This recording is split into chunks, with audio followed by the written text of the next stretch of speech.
रामकृष्ण हरी सर्वांना. आता पण मागील जे भाग राहिले होते वाचायचे ते मी आता वाचन करीत आहे. तर आपण ज्ञानेश्वरीमध्ये अध्याय 5 आपण 31 ओव्यांचं पठण केलं होतं. आता तिथून पुढच्या ओव्या मी आता वाचायला सुरुवात करत आहे. तत्पूर्वी मागच्या ओव्यांमध्ये कृष्णाने अर्जुनाला असं सांगितलं की कर्मत्याग आणि कर्मयोग या दोघांमध्ये काय फरक असतो. म्हणजे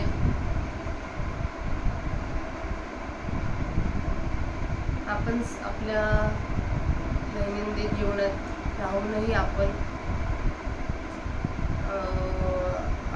आपल्या मनामध्ये त्या गोष्टीसाठी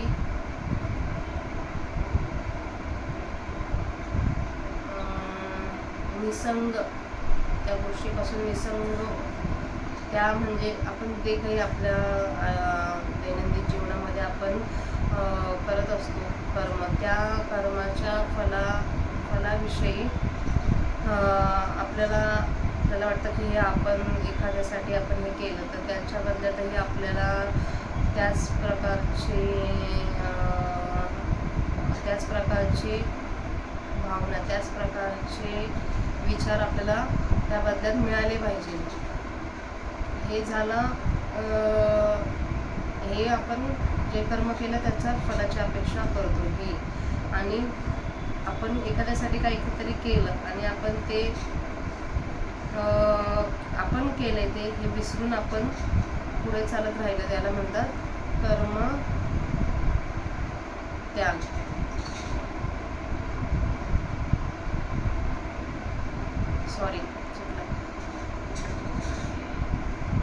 म्हणजे घर आणि आपल्या घराचा त्याग करण्याची जरुरी नाही आहे. आपल्याला आपल्या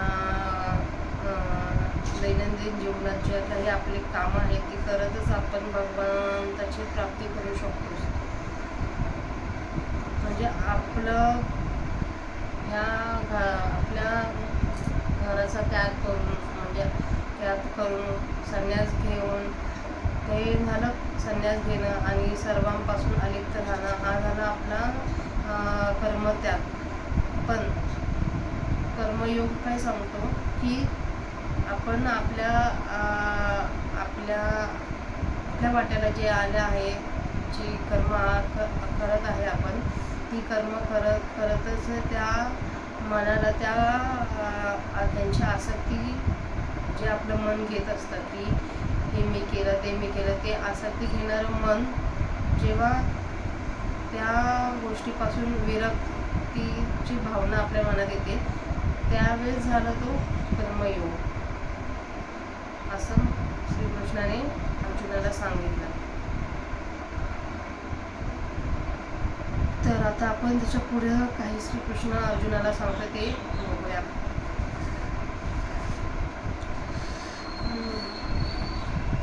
तर प्रथम गणपती बाप्पाला वंदन करूया. वक्रतुंड महाकाय सूर्यकोटी समप्रभा निर्विघ्नं कुरु मे देव सर्वकार्येषु सर्वदा. अलंकापुरी पुण्यभूमी पवित्र तिथे नांदतो ज्ञान राजा सुपात्र तया आठविता महापुण्यराशी. नमस्कार माझ्या सद्गुरु ज्ञानेश्वराशी. ओम कृष्णाय वासुदेवाय हरे परमात्मने प्रणतक्लेशनाशाय गोविंदाय नमो नमः. तर श्लोक क्रमांक 6. संन्यासस्तु महाभावो दुःखमाप्तु योगतः योगयुक्तं निर्ब्रह्म न चिरनेति गच्छति. जो युक्तिपंथे पाळता चढे मोक्ष पर्वता, तो महासुखाचा निमता वहिला पावे. एरा योगस्तुती जया सांडे, तो मायाची गा हव्यासी पडे. परिप्राप्ती काही न घडे संन्यासाची, योगयुक्ते विशुद्धात्मा विजातात्मा जितेंद्रिया. सर्वभूतात्मा भूतात्मा कुर्वन्नपि न लिप्यते. जैने भ्रांतीपासून हिरतले, गुरुवाक्य मन धुतले. मग आत्मस्वरूपी घातले हारोनिया. जैसे समुद्री लवण न पडे तव वेगळे अल्प आवडे. मग होय सिंधूची एवढे मिळे तेव्हा. तैसे संकल्पोनी काढले त्याची मनेचे चैतन्य झाले.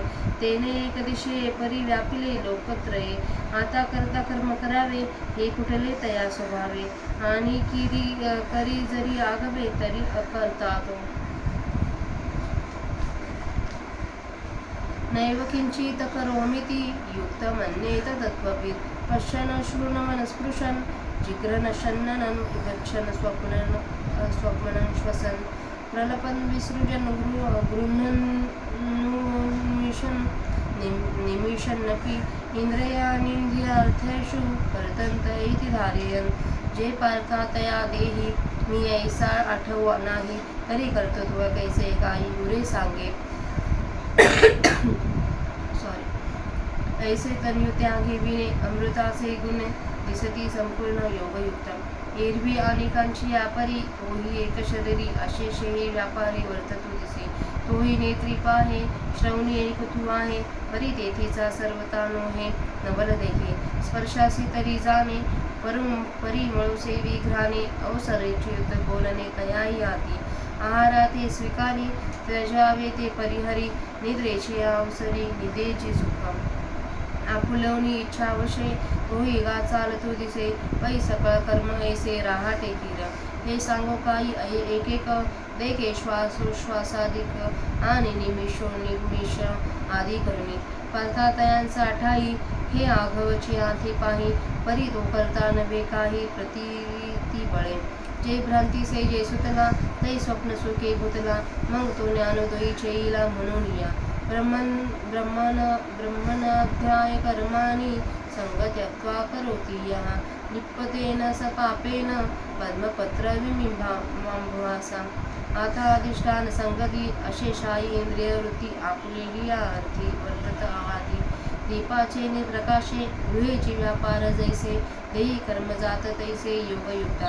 तो कर्म करी सकळे परी कर्मबंधा नाकळे जैसे नसिंबी जळी जळे पद्मपत्र. कायेन मनसा बुद्ध्या केवलैरेंद्रियैरपि योगिनाः कर्म कुर्वन्ति संगदत्तात्मशुद्धये. देखी बुद्धीची भासणे निजे मनाचा अंकुरनुदय जे ऐसा व्यापार तो बोलीजे शारीरिका. हेच मराठे परियेशी तरी बाळकाची चेष्टा जैसी योगी कर्म करीती तैशी कवळातनु. मग पांच भौतिक संचले जेव्हा शरीर असे निधले तेथ मनाचे रहाटे एकले स्वप्नी जेवी. नवल एके धनुर्धरा तैसे वासनेचा संसारा. देहा होऊ नेदी जगारा परी सुख दुःखे भोगी. इंद्रियाच्या गावी नेलीजे ऐसा व्यापार जो निपजे तो केवळ गा म्हणजे मानसाचा. योगी तोही करीती परिकर्मे तेने न बंदिजती. जे सांडिले आहे संगती अहंभावाची. आता झाली या ब्रह्महत जैसे पिशाचाचे चित्त मग इंद्रियाचे चेष्टित विकळो दिसे. स्वरूप तरी देखे आळविले ऐके शब्द बोली मुखे परिज्ञान नाही. हे असो काजे विन जे जे काही कारण ते केवळ कर्म जाण इंद्रियांचे. मग सर्वत्र जे जाणते ते बुद्धीचे कर्म निरुते. ओळख अर्जुना ते म्हणे हरी ते बुद्धी धुरे करुनी कर्म करीती चित्त देऊनी परी ते नैष्कर्म्यापासून मुक्त दिसते. जे बुद्धीची ठावणी देही तया अहंकाराची सेची नाही म्हणून कर्मेची करीती पाही चोखाळले. आगा करीती नवीन कर्म तेची ते निष्कर्म हे जाणती सर्व स्ववर्म गुरुगम्य जे.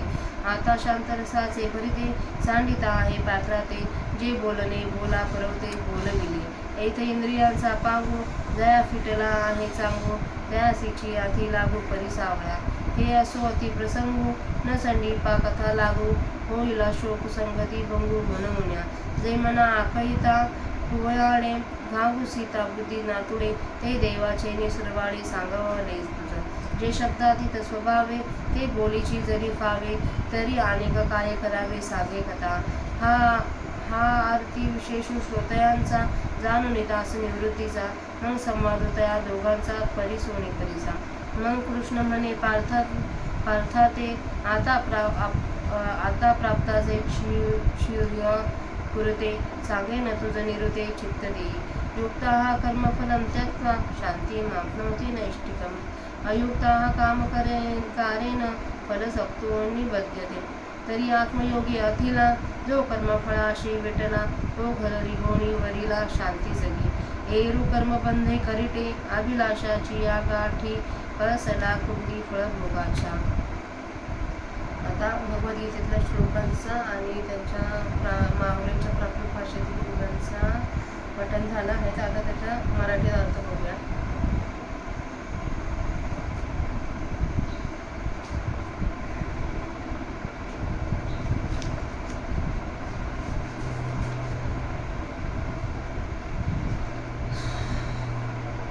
हे महाभाव अर्जुना, पण कर्मयोगा वाचून संन्यासाची प्राप्ती होणे दुष्कर आहे. कर्मयोग युक्त मुनीला ब्रह्माची प्राप्ती लवकर होते. अर्जुना, जो निष्काम कर्म करण्याच्या हातवटीच्या रस्त्याने मोक्षरूप पर्वतावर चढतो तो परमानंद रूपी शिखर त्वरेने गाठतो. याहून दुसरा ज्याच्या हातून कर्मयोगाचे अनुष्ठान होत नाही तो व्यर्थच संन्यासाच्या छंदात पडतो, परंतु त्याला संन्यासाची प्राप्ती केव्हाच घडत नाही. निष्काम कर्मयोगाच्या ठिकाणी रत असलेला शुद्ध चित्त, जितेंद्रिय, जितदेह आणि ज्याचा आत्मा सर्व भूतांच्या ठिकाणी असणारा जो आत्मा त्याच्याशी एकरूप झाला आहे असा मनुष्य कर्म करीत असला तरी त्यापासून अलिप्त असतो. ज्याने विषयापासून हिरावून घेतलेले आपले मन निरुपदेशाने स्वच्छ करून आत्मस्वरूपात मरवून ठेवले, समुद्रात मीठ पडले नाही तोपर्यंत ते वेगळे अल्प असे दिसते. मग ज्यावेळी समुद्राशी त्याचा संयोग होतो त्यावेळी ते समुद्रा एवढेच होते. त्याप्रमाणे संकल्पापासून दूर केल्यामुळे ज्याचे चित्त चिद्रूप झाले तो परिच्छिन्न दिसला तरी त्याने तिन्ही लोक व्यापले आहेत असे समज. आता कर्ता कर्म कार्य हा त्रिपुटीचा व्यवहार स्वभावतःच त्याच्या ठिकाणी बंद पडतो आणि यावर त्याने सर्व कर्म जरी केले तरी तो तत्वतः त्याचा कर्ता होत नाही. पाहत असता, ऐकत असता, स्पर्श करीत असता, वास घेत असता, खात असता, चालत असता, झोप घेत असता, श्वास घेत असता, बोलत असता, देत असता, घेत असता, डोळ्यांच्या पापण्यांची उघडझाप करीत असता, विषयांच्या ठिकाणी इंद्रियांची प्रवृत्ती असते असे लक्षात आणून खरे स्वरूप जाणणाऱ्या तत्वविद कर्मयोगाने मी काही करत नाही असे लक्षात ठेवावे. बरोबर आहे. कारण अर्जुना, त्याच्या ठिकाणी मी देह अशी आठवणच नसते तर मग कर्तेपणा कोठचा? तो कर्तेपणा तेथे राहील काय सांग. याप्रमाणे शरीराचा त्याग केल्याशिवाय अव्यक्त परमात्म्याचे सर्व गुण त्या कर्मयोगाच्या ठिकाणी स्पष्टपणे अनुभवास येतात. एरवी तोही इतर लोकांप्रमाणे शरीरात असून सर्व व्यवहार करीत असताना दिसतो. तो देखील इतर लोकांसारखा डोळ्यांनी पाहतो, कानांनी ऐकत असतो, परंतु आश्चर्य पहा की तो त्या व्यवहाराने मुळीच लिप्त होत नाही. तो स्पर्शही समजतो, नाकाने गंधाचा अनुभव घेतो व समयोचित बोलण्याचा व्यवहारही त्याच्याकडून होतो. आहाराचे सेवन करतो, टाकाव्याचे ते टाकतो व झोपेच्या वेळेला सुखाने झोप घेतो. तो आपल्या इच्छेनुसार चालताना दिसतो. असे तो सर्व कर्माचे खरोखरच आचरण करतो. हे एक एक काय सांगावे. पहा, श्वास घेणे आणि सोडणे आणि पापण्याची उघडझाप करणे इत्यादी कर्म अर्जुना पहा, त्याच्या ठिकाणी ही सर्वच असतात, परंतु तो आपल्या अनुभवाच्या सामर्थ्यावर यांचा करता मुळीच होत नाही. ज्या वेळेला तो भ्रांतिरूप अंथरुणावर झोपलेला होता त्यावेळी स्वप्नांच्या सुखाने घेरला होता. मग ज्ञानाचा उदय झाल्यावर तो जागा झाला म्हणून तो आपल्याला करता समजत नाही. जो ब्रह्माच्या ठिकाणी कर्म अर्पण करून फलाची आसक्ती टाकून कर्म करतो तो कमलपत्र जसे पाण्यापासून अलिप्त असते तसे पापापासून अलिप्त असतो. आता चैतन्याच्या आश्रयाने सर्वेंद्रियाची वृत्ती आपल्या विषयांकडे धाव घेत असतात. दिव्याच्या उजेडावर ज्याप्रमाणे घरातील व्यवहार चालतात त्याप्रमाणे ज्ञानाच्या प्रकाशात योगयुक्तांची सर्व कर्मे देहात चालतात. ज्याप्रमाणे कमळाचे पान पाण्यात असून पाण्याने लिप्त होत नाही त्याप्रमाणे तो सर्व कर्म करतो, परंतु धर्माधर्मरूप कर्मबंधाने आखळला जात नाही. कर्मयोगी केवळ शरीराने, केवळ मनाने, केवळ बुद्धीने आणि केवळ इंद्रियांनी फलासाठी टाकून कर्म करतात म्हणून त्यांची चित्तशुद्धी असते. ते अहंकार विरहित कर्म करतात म्हणून ते कर्म करीत असूनही शुद्ध असतात. पहा, जे कर्म बुद्धीला समजण्याच्या पूर्वी व मनात विचार उद्भवण्याच्या अगोदर होते त्या कर्माच्या व्यवहाराला कायिक व्यवहार म्हणतात. हे स्पष्ट पाहिजे असेल तर ऐक. ज्याप्रमाणे तान्ह्या मुलाची हालचाल असते त्याप्रमाणे योगी केवळ शरीरानेच कर्म करतात. मग हे 5 भूतांचे बनलेले शरीर ज्या वेळेला झोपलेले असते त्यावेळेला ज्याप्रमाणे एकटे मनच स्वप्नात व्यवहार करते. अर्जुना, एक आश्चर्य पहा. या वासनेचा विस्तार केवढा आहे. तो देहाला जागे होऊ देत नाही पण सुखदुःखाचा भोग भोगवितो. अरे, इंद्रियांना ज्याचा पत्ता नसतो असे जे कर्म उत्पन्न होते त्यास केवळ मानसिक कर्म म्हणतात. योगी तेही कर्म करतात पण त्या कर्माने बांधले जात नाहीत कारण त्यांना अहंकाराची संगती टाकलेली असते.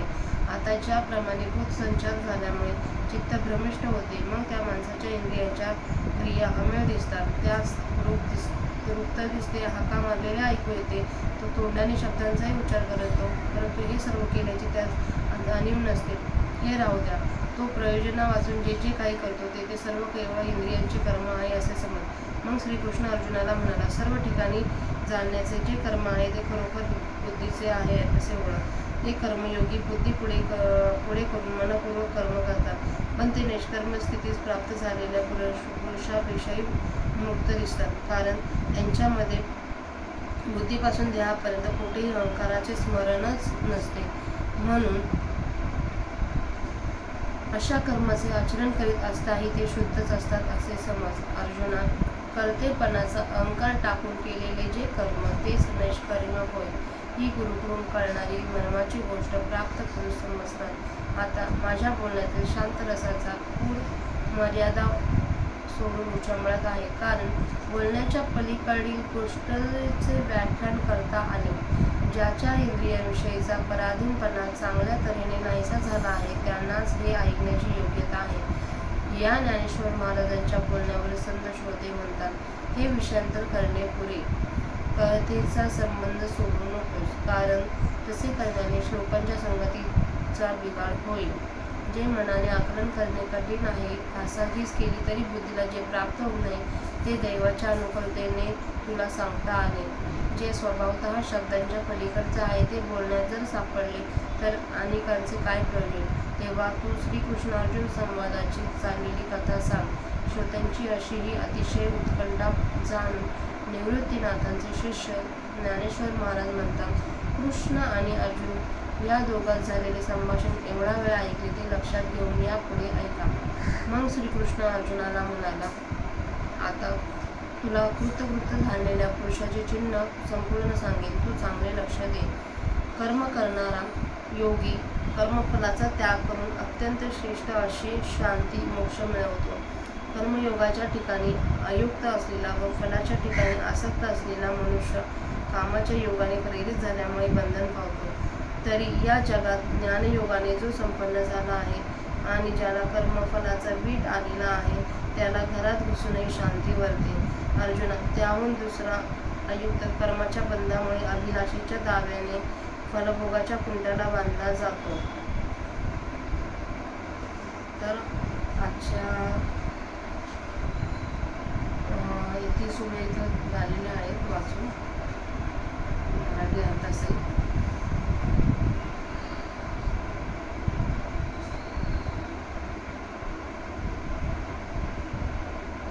हे जे आपण ओवीमध्ये माऊलीने सांगितले त्याचा मराठी अर्थ पण आपण वाचत आहे. मराठी अर्थ पण आपल्या बुद्धीच्या आकलनाच्या क्षमतेच्या बाहेर आहे. आपण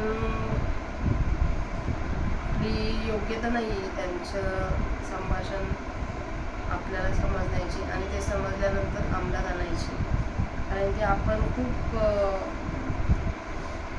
म्हणजे असं म्हणत नाही आपण स्वतःला क्षुद्र आहे पण माऊलींच्या या ज्ञानेश्वरीचा जो अर्थ आहे तो आपल्या दैनंदिन जीवनात अंमलात आणणे की आपण नक्कीच मोठे नाही आहे. मी तर फक्त वाचायचं काम करत आहे. कारण की मी जसं वाचते तसं मला कळतं की आपण जे आत्तापर्यंत जगत आलो आहे किंवा आता आता जे जगतोय हे याच्या पूर्ण विरुद्ध दिशेचं आहे. म्हणजे त्या दोघांमध्ये काहीच साम्य नाही आहे.